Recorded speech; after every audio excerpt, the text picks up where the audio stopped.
Rodrigo Duterte. Ayan o. Makakauwi po siya. Wala pong makakapigil. Napakarami pong napakaraming star po sa tabi niya. Napakaraming liwanag po na gumagabay kay Pangulong Rodrigo Duterte. Senatorial candidate na si Norberto Gonzales na may mga grupo nang naghahanda para isang pang impeachment case laban kay Pangulong Bongbong Marcos Jr. Samantala sinabi rin ni Gonzales na maaaring tumayong broker si Senator Amy Marcos para palitan ng Pangulo sa puwesto. Si Almar Forzuelo sa detalye. Wala po ba kayo mag-file ng request for hearing on procedural matters prior to the September 23 confirmation of hearing? This is something Confirmation that charges. yes, sa legal side, you need to talk to Nicholas Kaufman. So he's the only person that can talk about what they will do with regard to matters inside the ICC. With regard to the interim release, no, I do not know really, truly, honestly, I do not know what the steps are the lawyers are doing with regard to the interim release. But as I told you before, I fear for his life in the Philippines. But we follow what the client wants, what President Duterte wants, and he wants to go home. To the Philippines? Yes. Mr. President, hindi maganda itong sitwasyon ngayon, pero hindi naman tayo pwedeng magpapigil na i-greet ka ng happy birthday. Alam ko, pinagdaanan ko rin yung pinagdadaanan mo ngayon. Naalala mo, nung fugitive ako, nagtatago ako, kung paano mo inampon, inadapt, no? Yung anak ko. Hindi ko makakalimutan yan. Yes. Good morning mga kasama. Nandito na naman si Kuya Goods nagbabalik. At syempre, kung hindi ka pa nakasubscribe sa ating channel, pa-subscribe na lang po at hit mo na rin yung bell para lagi kang updated sa ating mga video. Grabe ho ang nangyayari ngayon ha.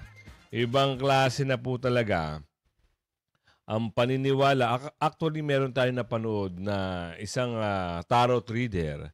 Ang kanyang pagkasabi rito, malakas po. Malakas po ang paniniwala ng kanyang baraha at siya mismo ay sinabi na makakauwi na si Tatay Digong. Oo.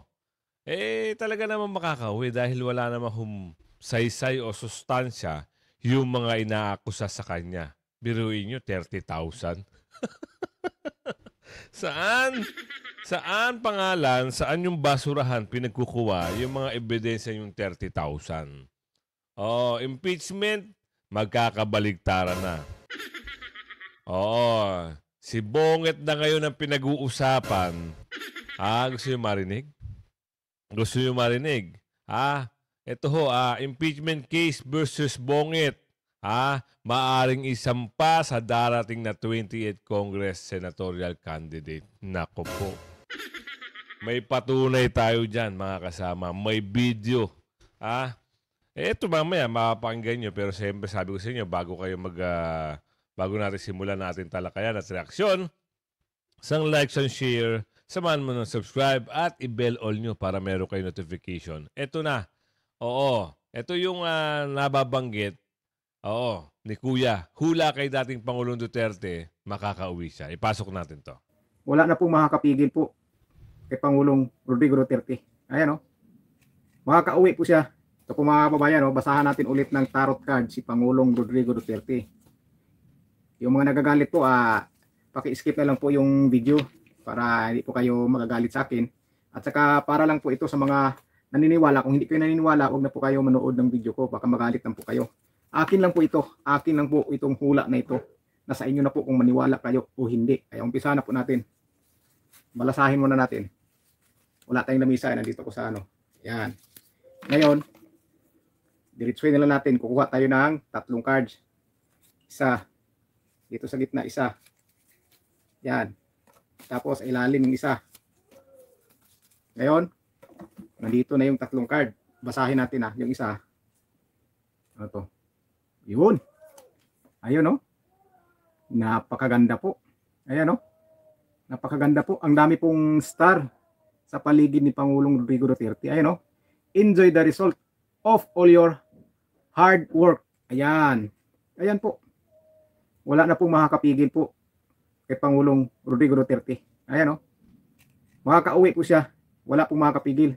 Napakarami pong napakaraming star po sa tabi niya. Napakaraming liwanag po na gumagabay kay Pangulong Rodrigo Duterte. May ibon pa oh. Ibig sabihin, makakalaya po siya. Yan. Parang ibon. Galing sa hawla, makakalaya na po siya. Makakalipad na po siya. Wala na po talagang makakapigil pa. Makakauwi na po si Pangulong Rodrigo Duterte. Yan ang iniintay namin. Sir Boss Amo, pwede mo bang hulaan o pwede bang basahin kung kailan iyan? Kasi sobrang pananabik na ng ating kababayan. Yung milyon-milyon ating kababayan nananabik na sa paglaya ni Tatay Digong. Yang kaso na yan, hindi na po siguro yan matutuloy. Madidismiss yan. Yan. Sa mga hindi po naniniwala, huwag na po kayo manood dito. Tsaka nasa inyo na po kung maniwala kayo sa sinasabi ko. Sinasabi ko lang po dito, ayan, makakauwi po siya. Magkakaroon po siya ng kalayaan na parang ibon. Ayan o, ang daming niyang ayan o, ang daming star. Ang daming star po na nakapaligid kay Pangulong Rodrigo Duterte. Magwawagi yan, magwawagi. Sabaga, marami siyang yung panalo, sabaga, panalo. Marami siyang award, sabaga. Ayan o. Ito, sa unang card yan Yung pangalawa. Pangalawa. Ayan ayun yung dalawang card. Baka sabihin nyo wala kasi akong lamisa dito eh. Pinatong ko lang sa upuan tong camera ko. Baliktad ba? Hindi. Ayan, ay sus, Ginoo. Ayan o. Lako, patay. Makakabalik sa trono si Pangulong Rodrigo Duterte. Ayan o. Ito na. Makakabalik siya sa trono. Ito na. Ayan. Nako. Mukhang na. Ayan o. Mukhang babalik na si Pangulong Rodrigo Duterte sa pagkapangulo. Yan May na. posibilidad po talaga na kapag hindi makakatakbo si VP Sara Duterte sa 2028, si Pangulong Rodrigo Duterte po ang tatakbo at magiging presidente po siya ulit. Ayan o. Nakaupo ulit siya sa trono. Tapos, ayan, may hawak na siyang ano ba ito hawak niya? Tapos, may star siyang hawak. Yun o, pagwawagi. Napakalaking star po. Grabe. Tapos, matindi yung mga bantay niya sa likod.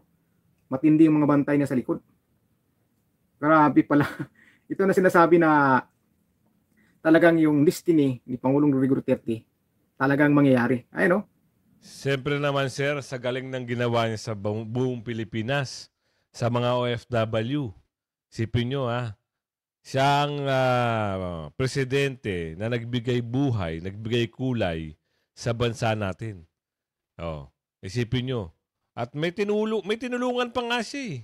Pinalibing. Oo, dahil sa pakikiusap ng mga, alam nyo na kung sino man sila, kilala nyo ba sila?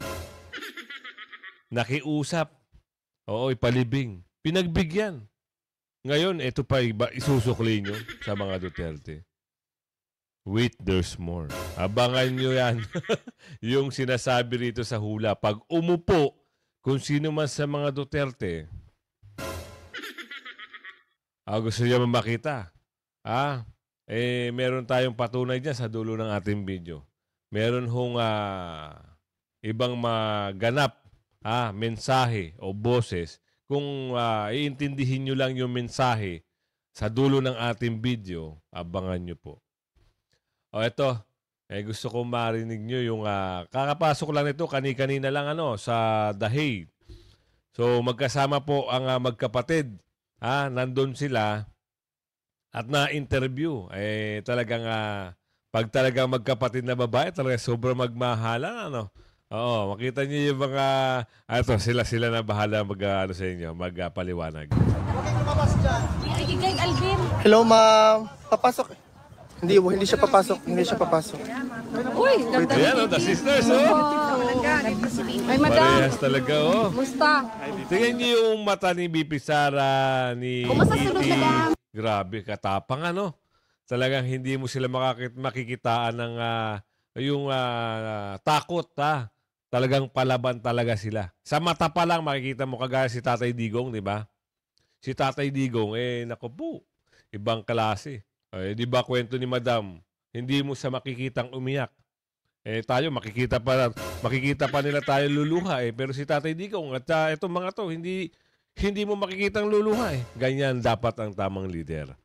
So expect natin, itong dalawa na to, si Madam, si BP Sara at si Kitty, Oo, dalhin nila yung kabutihan, dalhin nila yung paninindigan, dalhin nila yung ginawa ni Tatay Digong. Kasi sa kanila lang tayo sasandal pagdating ng araw. 'Di ba? Alam naman natin si BP, ganun din, strong woman.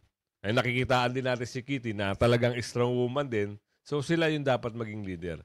Huwag na tayong kumuwang leader. Huwag na tayong kumuha ng leader ng mga dorobo, mga wag. Mas maganda na lang itong taga Davao ang kunin natin hanggang sa susunod na henerasyon. Kasi meron na pong patunay. May nagawa na. May boses, may laban, may paninindigan.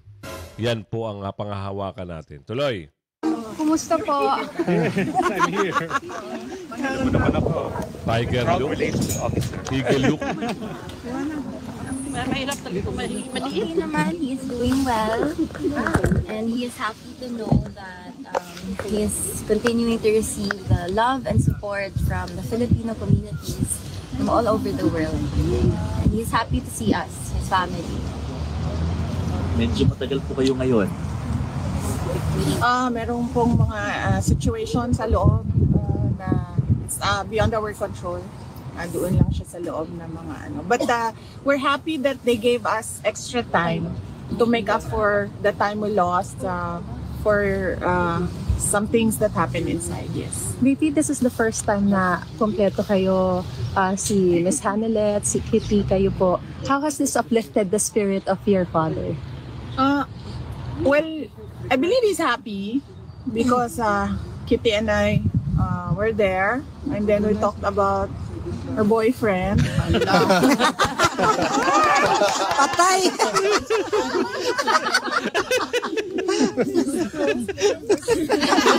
Nag-blush! Nag-blush, Kit.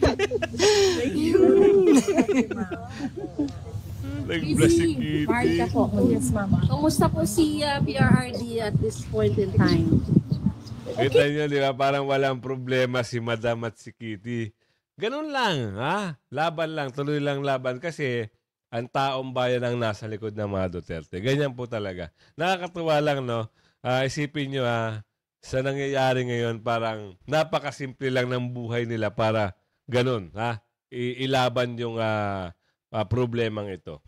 Pero, siyempre, nakikita naman natin na malakas ang ebidensya, kagaya doon sa hula. Malakas din ang paniniwala natin na talagang makakauwi si Tatay Digong. Bakit? Isipin nyo kung ako yung presidente ng CC at nakikita ko yung ganyan sa social media, iisipin ko, ano ito? Isang political harassment lang yung ginawa dito dahil malakas. Dahil alam nila na matatalo sila pagdating ng 2028. Kaya ginawa ng problema. Matalino, hindi ob-ob yung isisi. Ngayon, pagdating ng ilang araw o ilang linggo, baka mamaya, wait, there's more, si Tatay Digong, makita na natin at nasa Davao na. Sana hindi na abutin ng mga ilang buwan, sana linggo na lang, para the best.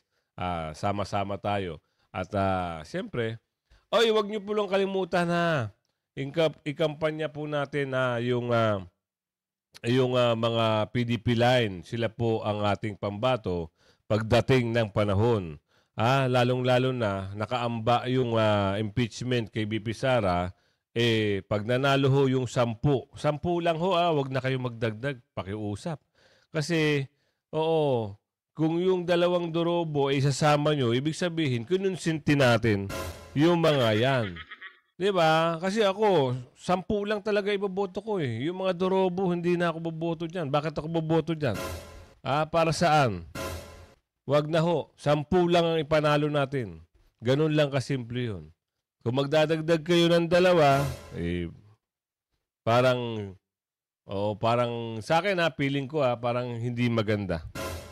Mamimili kayo ng dorobo na 2, hindi maganda. Magsisingit kayo ng sabihin nyo mga 2 na PPD. 10, kung 10 lang in-endorse ni Tatay Digong, 10 lang ang iboto natin. Yun, tapos na. Wala ng 2, wala nang pasok ng isa-isa. Ganun. Tapos. Basta 10. Gigil ako, gigil. Okay naman siya. Okay siya. Kitty gave him a massage. Wow! And then Kitty, ikaw na magsabi. Well, yung mga Na ano siya, na speechless siya sa boyfriend. Hindi ata rin. Ano sabi ng daddy? So, ayun, I was updating him with the situation with our families, and is happy to hear that we are all doing well, that we are all okay, that we are continuing to pray for him. And ayun, mga positive things lang. We are telling him things that will uplift his spirit and things that will give him strength while he is inside. Nice. May advice pa siya sa'yo? Secret mo. May mga bilin siya. Boyfriend. May mga bilin siya, pero sa sunod na. Secret mo lang. VP, may balak po ba kayo mag-file ng request for hearing on procedural matters prior to the September 23 confirmation of hearing? This is something Confirmation that charges. yes, sa legal side, you need to talk to Nicholas Kaufman. So he's the only person that can talk about what they will do with regard to matters inside the ICC. How are you, VP? Pagyapon. Okay lang. Not a problem. I'm just waiting for one more document and then tapos na yung trabaho ko dito. But personally, I'm okay. Are you going back to the Philippines after that? Yes, opo. Oo. Yan na lang yung inaantay, yung document na yan. Tapos pwede na akong umuwi. VP, something personal. Ano po yung reflections mo, ng pamilya, since this thing happened? I'm sure in one of the moments you're thinking of something could share. Ikaw muna. Or ako muna? Okay, ako muna. Sige. I'm happy. I think the I don't have the word right now. I only have happy, but it's the incorrect word to describe it. But blessed. I'm blessed because I gained a sister with what happened to me after the attacks, the confidential funds attacks, the impeachment, and we have a relationship now. I have a relationship with Kitty, and I'm happy now. Sabi ko nga sa kanya, I'm happy that I have a sister kasi meron akong pagagalitan. Growing up, wala akong ganun, but meron ako niyan ngayon. Pinagagalitan na kapatid. And then, I'm happy as well. And this really is ironic. But I have to thank Bongbong Marcos because there was forgiveness between me and PRD for all that has happened in our lives. And we have that relationship now, a father-daughter relationship, since we cannot discuss anything legal anymore because it is understood inside that only the lawyers can discuss legal matters with the former president. So we only discuss about the family, and this has been one of the longest meetings I have had with the former president. Growing up, he was always busy with work, he was always busy with the country. And now I have this every day with him, talking about life, talking about family. And for that, I feel like I am blessed. Blessed, yeah. Because at this point, he's already 80 and he's already retired. But going back as mayor, baka mabisi na naman siya sa kanyang trabaho. So, nabigyan kami ng ganitong time na makapag-usap as a father-daughter. Yeah, nice kayo. Yes. Sad lang that it has to happen inside. Yeah. Pero there is a good side. It's blessing. But yes, thank you sa kanya. Happy siya, ma'am? Everyday mo na ay bisita? Oh yes. Yeah. he is really happy to see us. As I have told him, that the family has never been more united, not just with us siblings, but with everyone else in the family. So he's happy to hear that. And not just us, sa mga supporters din. Yes. I told him of that. I told him that especially on his birthday, there were people with speakers. They brought speakers and the microphone. They were singing a happy birthday song to him. He knows that and he was very happy to hear that. And I told him of all the support everywhere in the world, from everywhere in the Philippines and everywhere in the buffet kit. The buffet for people. There is a small, hindi naman buffet, pero parang a small, may mga sa labas ng bahay niya in Davao City, the greenhouse. Yes. People were able to set up tents there para for the TV, ma'am. Yes, I heard also. I was not able to see it, but I heard. And then may mga vitamins doon. There are snacks for people who want to stay there and watch over his house. So he is very happy and grateful to hear that. Hindi ka naman ba sinisimuli ni PRRD na dahil kasalanan mo kasi ito kaya ako nandito dahil nakipag-unite ka sa Marcos? Wala. Ever since. Sorry there. Oh, yeah. Yes. So, ever since, wala siyang sinabi sa akin na ganyan. Even when I ran for Vice President, ma'am, wala naman talaga siya sinabi. Sinabi lang niya, hindi na ako sasali dyan. At kayo nang mag-desisyon yan. Yan lang yung sinabi niya when he was told by one of my siblings that I'm running for Vice President. And wala. That's good to know. VP? I don't remember PRD na naninisi? Wala. Never. Kasi I always remember him. I don't know, Kit, with you, but I always remember him when I was growing up. He would always say, you make your own history in this world. So you always answer to your decisions. So I think that is his philosophy as well. So he doesn't blame anyone with what happened. He always says, I did it for my country. Yes. He always says. Repeatedly. I did it for my country. The two boys po, are they coming? The Paulo and Baste, no? We're talking about Paulo and Baste. So there are plans naman. We arrange this pag-aalis yung isa, may dadating na naman na isa. So as of now, we are arranging all the dates since most of them are busy with the campaign.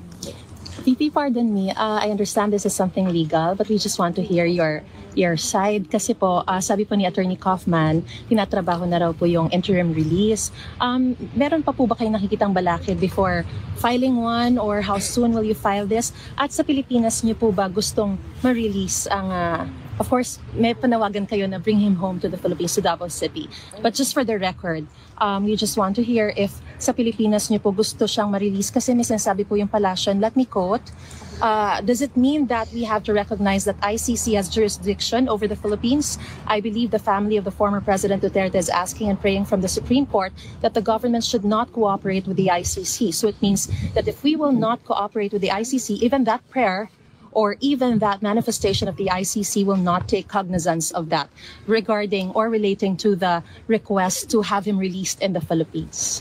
With regard to the interim release, no, I do not know really, truly, honestly, I do not know what the steps are the lawyers are doing with regard to the interim release. But as I told you before, I fear for his life in the Philippines. But we follow what the client wants, what President Duterte wants, and he wants to go home to the Philippines. Yes, and everyone wants him to go home to the Philippines, and the Buenos want him to go because they will be his mayor. Yes. For the next 3 years. But with regards to what the palace said, ma'am, yung sinasabi po nila na kapag yun po yung hihilingin, does this mean that we have to recognize the ICC, that it has jurisdiction over the Philippines? Wala na nga pong jurisdiction sila. Wala naman po kami hinihingi sa palace. We did not ask for the palace for anything.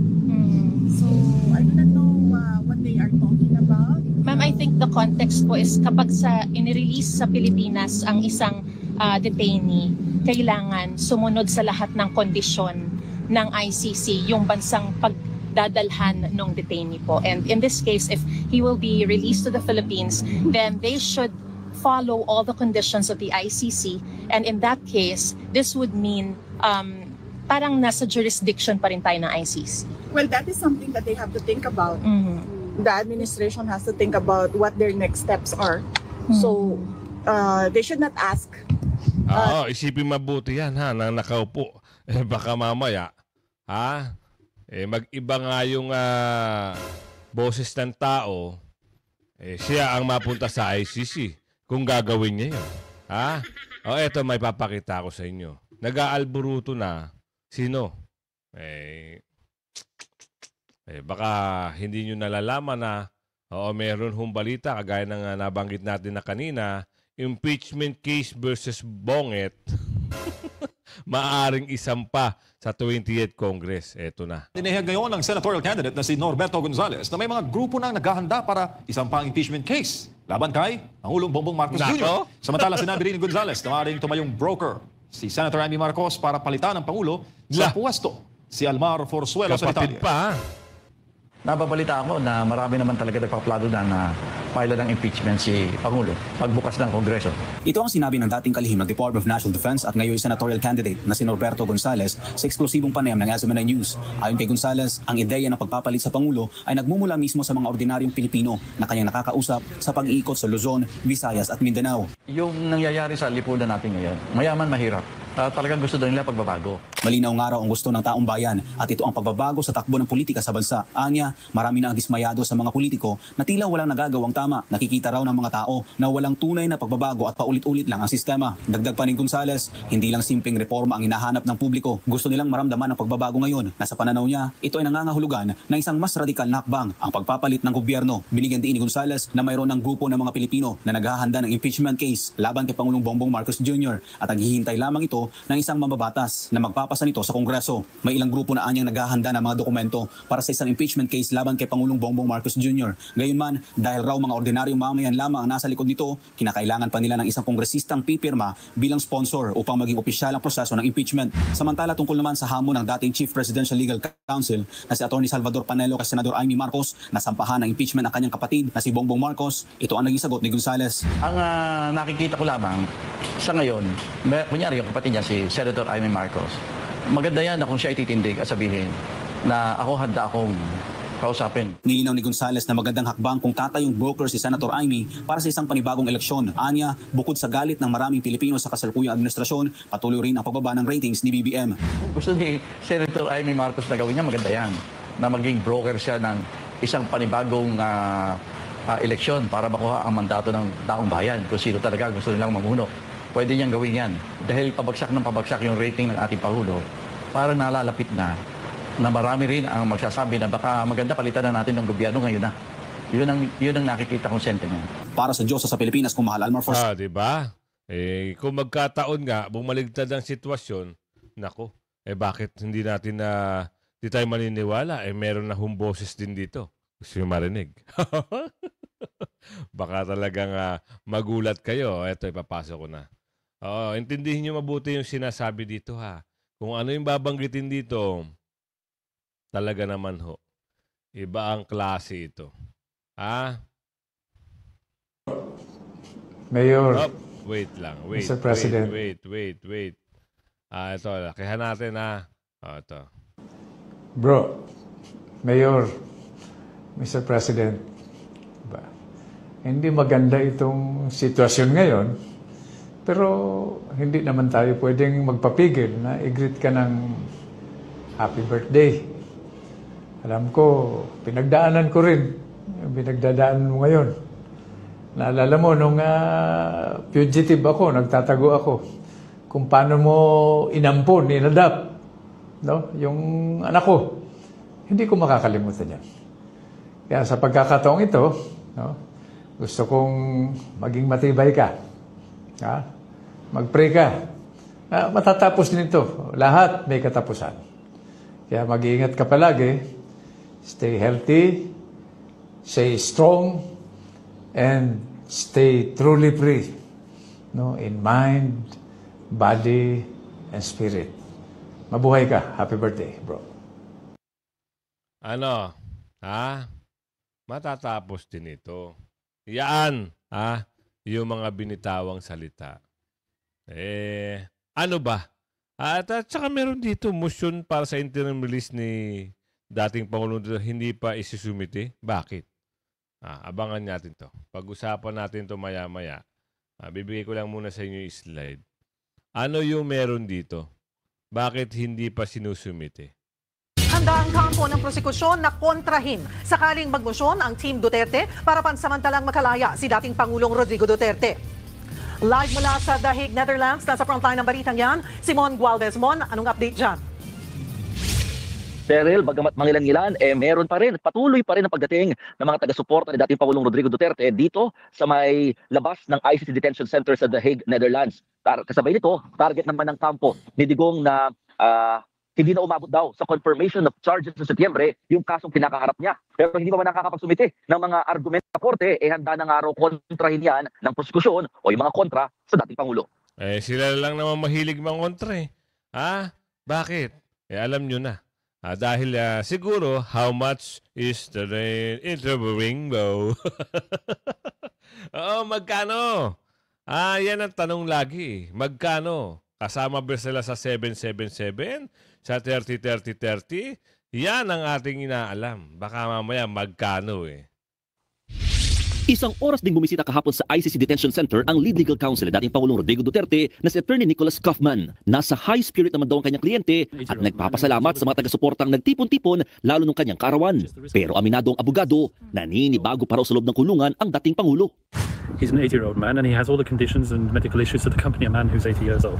So adjusting to any new form of life is always difficult, especially if it's prison life. Wala pa rin mga kaanak at tanging mga abogado pa rin ng dating Pangulo ang dumalaw dito mula pa nung Biyernes. Habang nasa final touches na rin daw ngayon sina Kaufman sa pagbuo ng defense team ni Duterte. Aminado ang kampo ni dating Pangulong Duterte, wala namang nakakapigil sa kahit sinong gusto magbigay ng opinyon o magsagawa ng demonstrasyon hinggil sa mga kasong kinakaharap nito sa ICC. Pero hiling daw mismo ni Digong sa publiko, huwag pa rin kalimutang irespeto o igalang ang judicial process. Basta kami, naniniwala kami lalaya na si Tatay Digong. Kahit ano pa ang mga espekulasyon nyo dyan, mas papabor yan sa milyon-milyong Pilipino, hindi lang sa pangilan-ngilan. Oo, kasi yung mangilan-ngilan, yung mga kaliwa kanan, hindi natin alam kung anong gusto niya sa Pilipinas. Sakupin na ba ang Pilipinas? Nandyan na nga sila sa kamara eh. Yung mga kaliwa kanan na yan, may abogada pa. Oo, di ba? Oo, nagsama pa ng mga bata.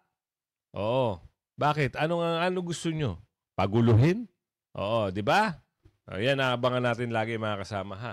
At mamayang hapon po, meron po tayong upload. Like and share yung video ha. Hanggang sa muli. Bye-bye.